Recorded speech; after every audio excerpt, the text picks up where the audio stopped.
You're probably MAF training wrong, and it could be dangerous and quite ineffective. So you want to use the Maffetone method to get faster. Well, here's the thing. It does work.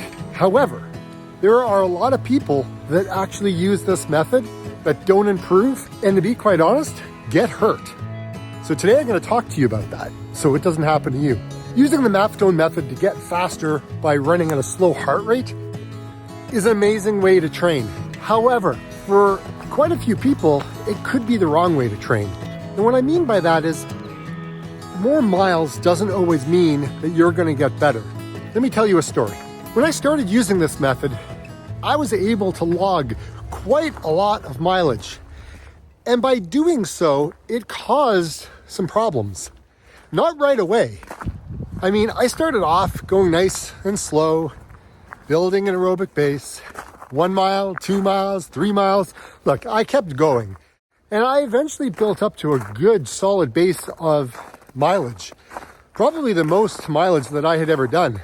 However, I did break down. And I believe I broke down because there was a few things that were missing that I didn't really realize at the time. I do now. And those would be overreaching is one thing, but overtraining is another one altogether. Just because you can run slow for a long time, it doesn't mean you're not going to get injured. And if you get injured, you're done. You're out. You're out for who knows how long, right? And if you get injured, you have to start to go through the process and spend money to diagnose what problem you're going to have, right? It could be an issue with runner's knee.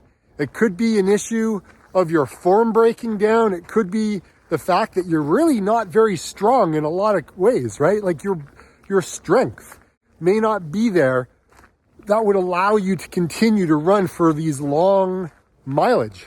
I was very broken.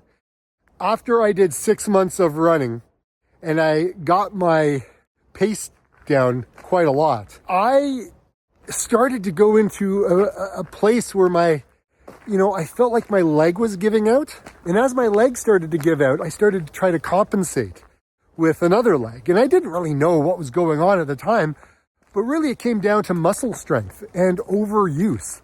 And as that time continued, I just started to break. And it wasn't until I saw my chiropractor and my massage therapist in physiotherapy that I realized how bad a shape I was in. Building a base takes time. And I find that when I started using this method, I'd be out there running. That's not a problem. But when I started to run out of time, I started to run too fast, because if I was short for time and I'd be out on my run, I'd be like, okay, I got to finish this run really fast. And halfway through, I would just give up and then I would just run. And then I'd end up running too fast. And if I did that too many days in a row, I started to break.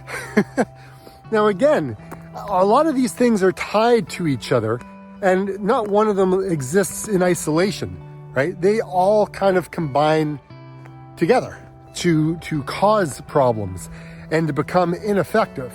Because if you're not out there running, you're sitting there on the couch going, oh, I really wish I could be out running, but I'm injured. And so you kind of get down on yourself and you kind of get miserable and you get irritable and, you kind of spiral. That's what happens to me. When you're running too much mileage, I find that my form gets very sloppy, starts to break down.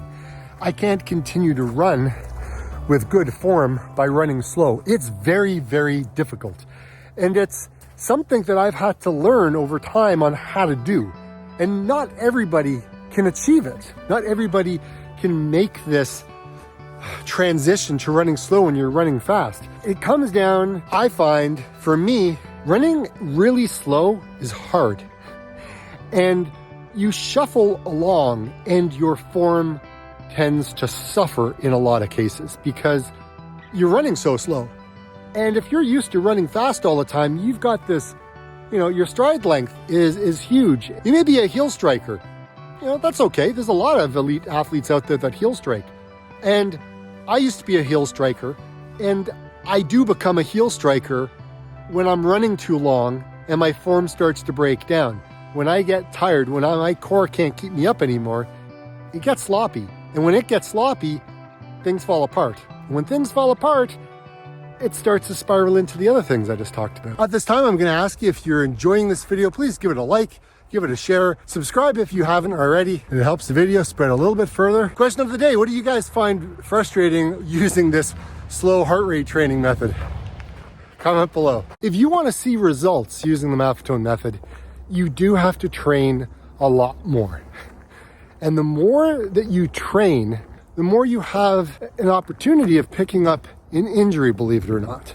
It may not happen right away. It may slowly happen over time. And what I mean by that is, if you want to see results using this method, you really can't go out and run for 30 minutes, a couple of days a week. You're just not going to see the results. Eventually, if you build up to an hour for a run and then sprinkle in a couple of longer runs, like an hour and a half or a 2-hour run once a week, that's awesome. However, if you're not in a position to do that, if you're training, if you're physically not in a position to do that and you push it, then your risk becomes extremely high. I know, because I've been there and I've done that and I've been broken because of that.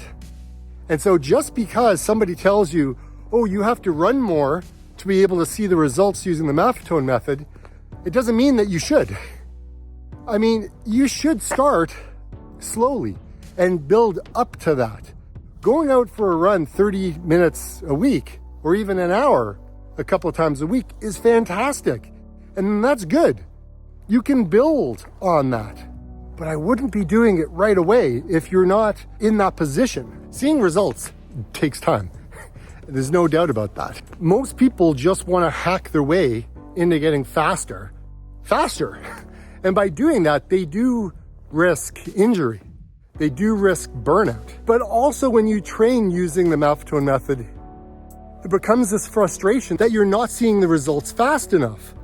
And so people start to look for ways that they could hack their way into running it faster. Now, there are other ways, right? I mean, you don't have to train using this method. You could train using 80-20, meaning 80% of your runs are in zone 2, and the remainder, you can actually do tempo runs, you can do threshold runs, you can do strides, you can do hill repeats, right? Like, you can do those other things. So it's not just one way of training, there's multiple ways of training. But the same goes for all of those things too.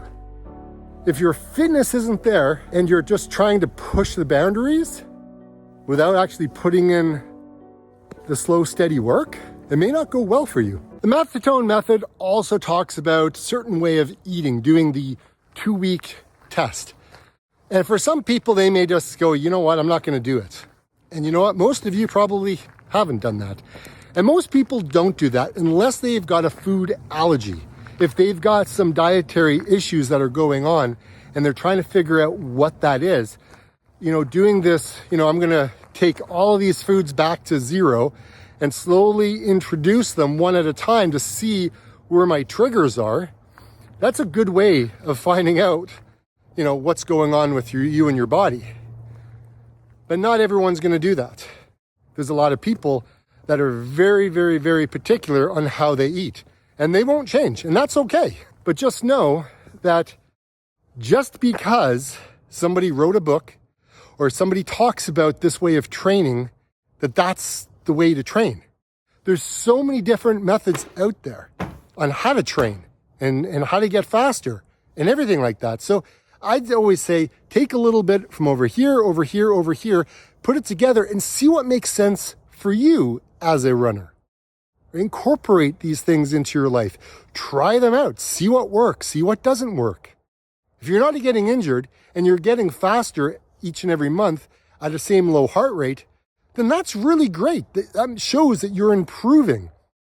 But if you're not, if you're regressing, if you're in the injury box all the time, or you're getting sick all the time, that basically tells you something else is going on. And you may be overreaching or overtraining. To see results, whether you're training using the Maffetone method, 80-20, Jack Daniels type style training, Arthur Lydiard, like any of these guys, right? Like whatever training plan you adopt, right? The run walk method. You have to find that out for yourself.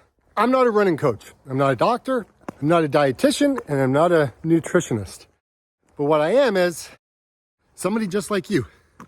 I'm just a runner trying to figure out how to get faster, stay injury-free, lose a little bit of weight, have fun and enjoyment in my running, and that I'll be able to continue for quite a bit of time, right? I like to be happy, and running is my happy place. There are a number of ways that you can stay safe, that you're not going to fall apart and break like I did.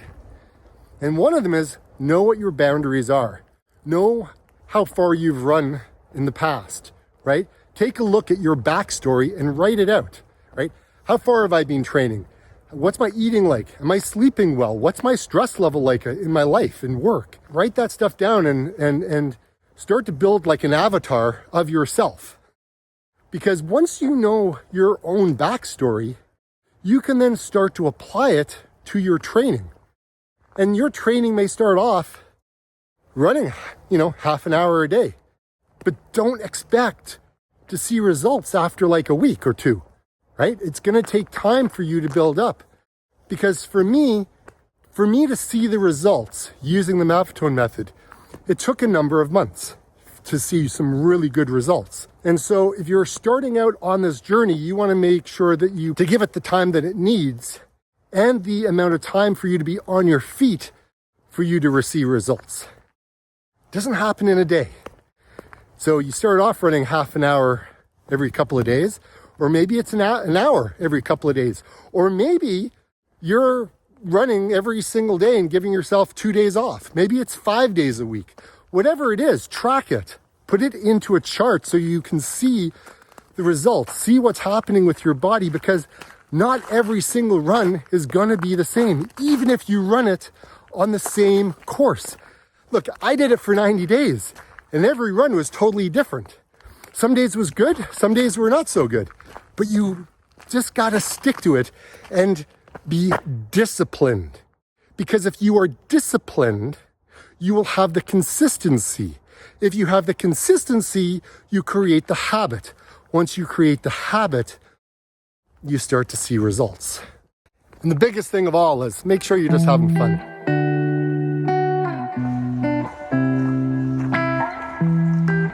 My story with the Maffetone method is very up and down.